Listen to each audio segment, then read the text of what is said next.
The government's key failing? It has failed to sell the case for cuts to the public, failed to sell the budget to the crossbenchers. Now, some Liberals, still anonymous, are saying Joe Hockey is finished as Treasurer and should be replaced. Hockey is still braving it out, saying some of his colleagues don't like the cuts he's had to make. Some of them aren't too happy, but, you know, we've got to do what is right for the nation. Towards the end of the year, it gets a little ratty for some. Joining me is Janet Albrechtsen, Australian columnist and former ABC board member, and Bruce Hawker, former Labor campaign strategist. Can Joe Hockey recover? I don't think he can. I think there are enough murmurings within the Liberal Party. I think a lot of people looking at the government believe that the budget message is not being sold. It needs to be sold. If it's not sold by a Treasurer, for goodness sake, who's it going to be sold by? And there is a really powerful message out there to sell if the right person is in that position. I think there's a powerful message. All the numbers, Andrew, are moving in the wrong direction. Terms of trade down, real income down, deficit up, structural deficits getting worse, iron ore prices, commodity prices down, right? There's a simple message about we need to get the numbers working in the right direction, and the only way we can do that is about repairing the budget. It's not about just replacing a Treasurer, it's about getting the whole message right, making it bolder, You know, as a clearer, Conservative commentator, simpler. You say Joe Hockey should go. Oh, the roof's going to fall on your head.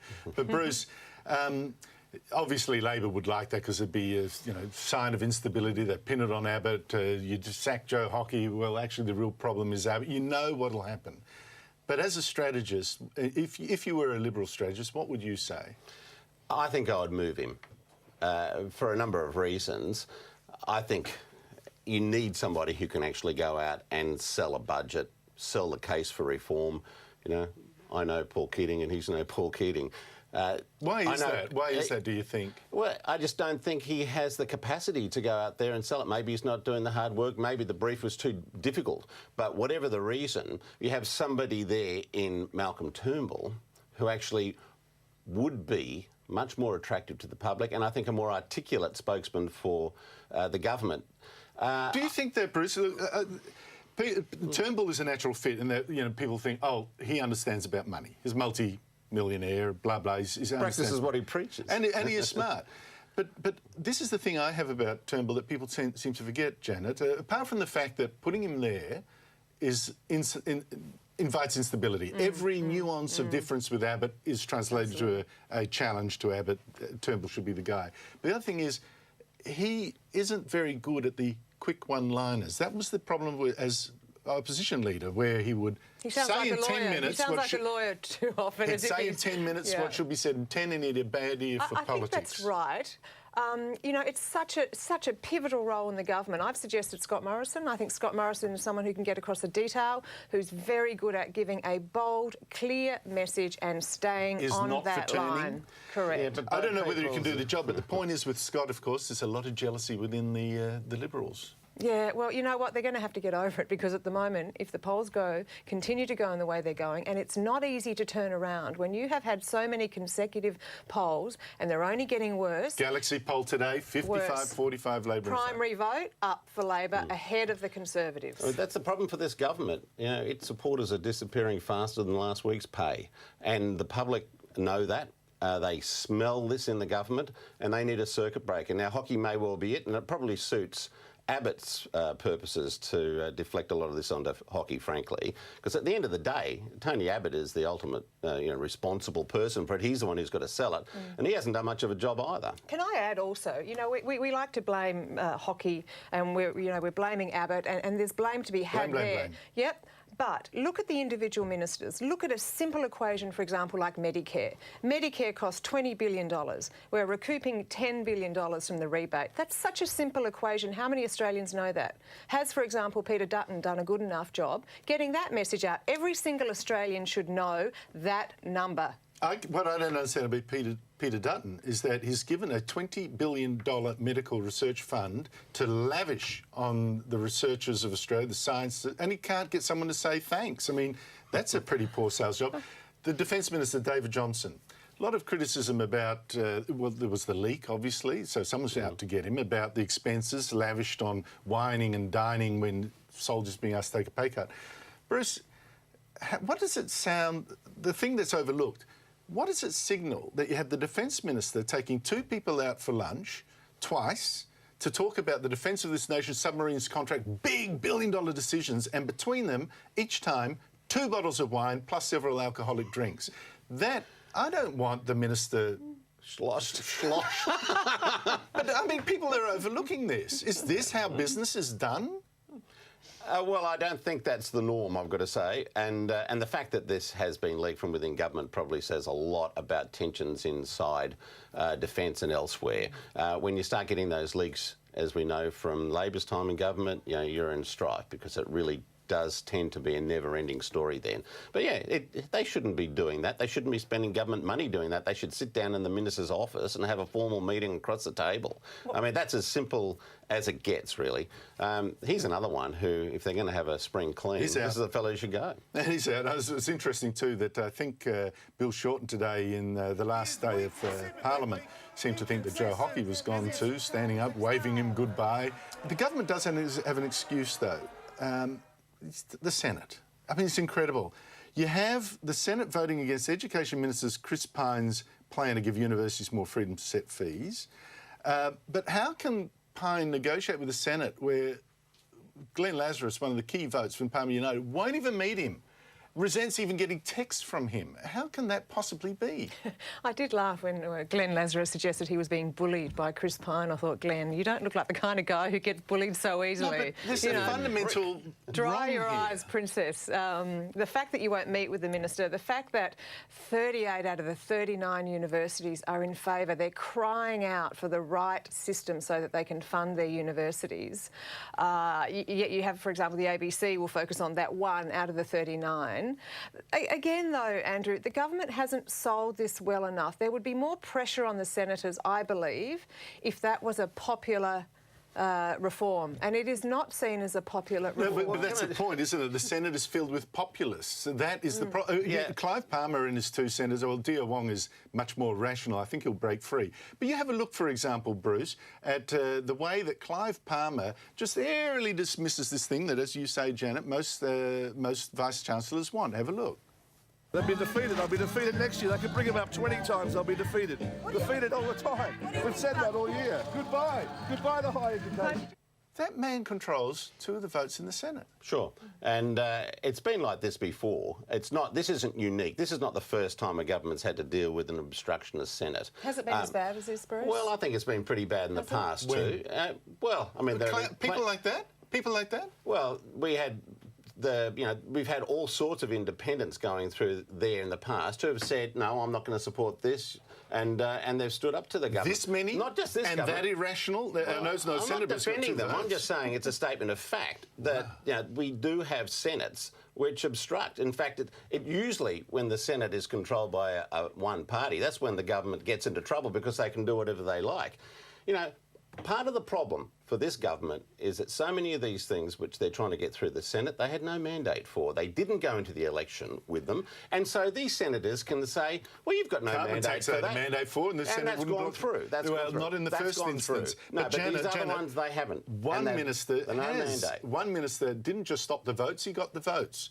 Stop the boats, he got the votes. And that's Scott Morrison. He got the Senate to agree to the temporary protection visas. It can be done. Can be done. It can be done, yeah. And he did it very quietly, without the dramas. Yeah. Of course, you had Sarah Hanson-Young accusing him of... There's been a lot of accusations of bullying and blackmail this week. It's been a rather ridiculous week. And sociopath. I mean, who is the sociopath? Who was responsible for a policy where children and women and men died at sea? That's a sociopath. 1,200 died at sea. Yeah. And the Green... What did Sarah Hanson-Young say when one of those boats sank? Accidents happen. Yeah. We'll be back with more after the break.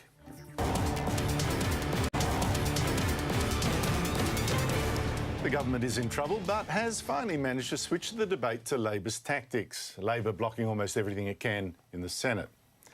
Joe Hockey tried this reset button himself this week with his economic statement to Parliament. There could even be periods where living standards actually decline. I urge the Labor Party, together with the Senate, to take a more mature and collaborative approach to addressing the challenge of budget repair. And Shorten is finally being asked, don't we actually need to cut spending? What on earth is the alternative? His answers, well, you may as well ask a parrot. The concepts you're asking about are sufficiently important. I just can't give you a three-word slogan. You go for growth, or you go for growth.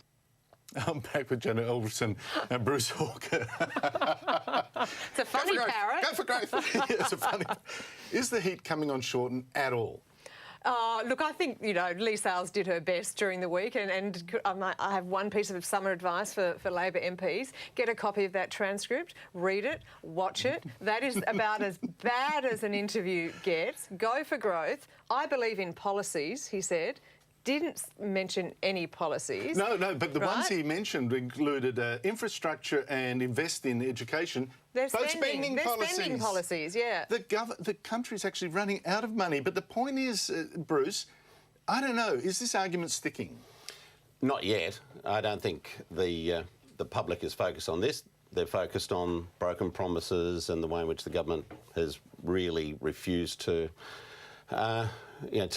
square up with the public before the election as to what the problems were. That, but the point is, this is the alternative government. Okay, so I don't think that he's under too much pressure right now. I think it'll grow, obviously, the closer they get to the election. I think Labor does need to come out with its own set of spending and cutting policies. It needs to seriously get into the debate about taxation. Well, Chris Bowen on Lateline this week said no to a broader GST, and company tax should come down in time to be more competitive. I mean, surely, you can't tax more. You want tax cuts. You have to cut spending. Well, you do. Why won't Labor admit it? Well, there will certainly have to be areas where they're going to cut, and that'll come. Labor won't even admit the case for But they cuts. don't actually have to get into that debate right now, Andrew, because they're not under pressure to show what they would do as an alternative government. This is the first year of the No, but at least the philosophical need for cuts. I mean, there's a direct correlation. If the government is out there with a very powerful message on the need for cuts, the pressure goes on Labor. The government's not out there with a powerful, bold, clear, simple message about cuts, therefore no pressure on Labor. Spot on, Janet. Look, I thought today, right, part of the reset button is Tony Abbott saying, well, my paid parental leave, which has been like a free kick for the opposition for a couple of years, I'll prune that down even further. Less than $50,000 payouts for women who have children, and some of that savings to pay for nannies and whatever, more flexible childcare. But isn't that at odds with exactly what you say? The government's main argument must be, we haven't got money, we've got to cut spending, and then free nannies? Come on. This has to be a government. They need to really think about this now. They've got a month. They need to think about, do they want to die wondering, all right? Because at the moment, they're going to die. So let's get it back to a basic message. As I said, it's a simple message. Get rid of anything that confuses that message. Medical research fund out. Nannies out. PPL out. Get it back. People will respect you for fessing up and saying, you know what, I had to break promises. Living standards, there aren't... I mean, to listen to Hockey saying we might face periods where living standards are declining, they're declining now. They are declining Last now. 2 quarters. Right? And it'll continue. And still, the bill for those declining living standards is going directly to our children and our grandchildren. There's a strong fairness argument there. But this is the basic problem that Abbott's had all the way along. He announced this PPL as a sop to women because he thought that he wasn't cutting it with women voters, and he was right. But he refuses to just ditch it because when... You don't think it'd be more popular, though, Bruce, saying, look, we'll subsidise your childcare costs and more flexibly, so if you've got a nanny looking after your kids... It's just a complicated argument, and it runs against the grain of the main argument that he's trying to put, which is cuts. How can you be arguing for cuts when you're going to have this massive spending exercise when it comes to paid parental leave for women that don't basically need it? That's the problem. And Janet's absolutely right. He should ditch it and ditch it soon because he can't get a clear message. No, but Bruce, he was good in opposition at messaging, and he's hopeless in government. This is the problem. He's made one concession on the paid parental leave already. Here comes another. If you make 2 and then ditch it, I mean, that's terrible. Bring it all together. Do it in one big statement, bring it all together, don't do this drib and drab, and look at the mess over the Medicare co-payment. If you're going to change something, do it boldly. I think that's a good policy, right? though. Do it I really boldly. think that's good policy. Oh, no, This I is agree. Paid Parental is not. I completely agree. And it goes in with the main theme. But listen, But you know, there's just one thing. Maybe that's something that the new Treasurer Turnbull can do. You know, maybe it's something that you do when you actually have somebody in Treasury who's new and said, we are really setting the reset No, Bruce, button. you actually argued against your point. If you have Turnbull doing it, ditching a core Abbott promise, you see the problem? Well, Turnbull versus Abbott? If you have Morrison doing it, that's different. Well, but listen, possibly. I just don't know if he's up to it. Joe Hockey this week went soft on the promise, another core promise that should be kept, like some of the others. The company tax cut of 1.5%. The company tax cut was going to come down. Big companies was going to go up again by 1.5 to pay for this paid parental leave scheme. They don't seem to be committed to tax cuts. No. Well, Joe Hockey, to be fair, said we're committed to tax cuts, but he did not confirm that there would be a company tax cut when he was asked a couple of times. So you have to ask what's happening with this PPL scheme overall. The levy remains, apparently, so big businesses will get hit. There's no confirmation that there will be a tax cut for the rest of the business community. So there's a lot of confusion, and this is the very last thing that the government wants. And that may explain why Chris Bowen this week was saying the case is for, in time, company tax cuts. Could be, but for all these politicians, it's an Augustine's prayer, isn't it? Lord, make me perfect, but just not yet. But the problem is, Bruce, of course, you know, I think we're stuck in the frame where no one really wants now to talk cuts, or it's not possible to talk cuts when exactly it's needed. I just wonder about the future of this country. But anyway, Janet Albrechtsen, Bruce Hawker, thank you so much for joining me. Thank you.